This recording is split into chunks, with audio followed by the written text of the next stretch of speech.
For a few days, these have got later and later in the day. And today I could have chastised myself for the fact that this clearly is not a morning musing. But actually, it was about choice. And I was chatting with people earlier this week about what is balance and how do we find it? And I think balance isn't a destination, it's the journey. And at any point, we're going to be more out of balance on one side than the other. A little bit like if you think about a company, I often share this with clients. As a company, you've usually got three people, three areas that you are trying to appeal to. You want to achieve what the company is set out to do. You also want to achieve what the client wants, because without the client, the company isn't going to be successful. And you also need to work out what the colleagues need, because if we don't do what's right for our colleagues, they won't be able to deliver for our clients, and we won't be able to achieve as a company. And it was probably about 20 odd years ago that I first used hula hoops to demonstrate this act, with each hula hoop representing one of those three areas, one for the company, one for the colleagues, and one for the client, and pushing them slightly together so there was an overlap, and inviting colleagues up to throw a beanbag through the part where they overlapped. And the reason for doing that was because everybody was absolutely trying to hit the center spot. But it's hard. And even though they were trying to, one time it bounced into colleague, one time it bounced into company, one time it bounced into client, they really struggled.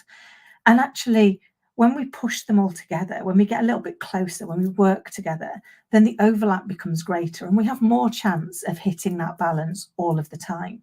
But just acknowledging for ourselves that occasionally we are going to bounce more into our home life or more into our work life or more into doing things for ourselves doesn't mean we're out of balance. It means that we're doing what's right in the moment and allowing ourselves to have some freedom to make those choices.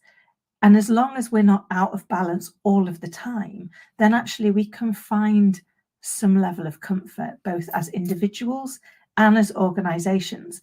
And so today I gave myself the gift of actually just being totally present with my little one, who has now gone to her dad's for Christmas. But I wanted to make sure that I lapped up every moment, because I can now balance my balance out by continuing to be consistent, continuing to show up and try and help others.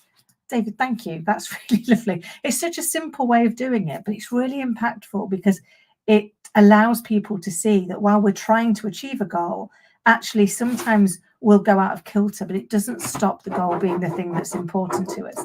It just means that it allows us to work on the times when we fall out of balance and get ourselves back into balance.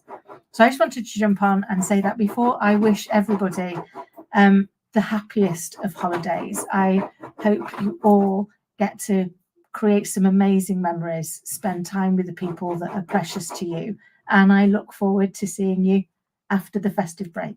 Take care.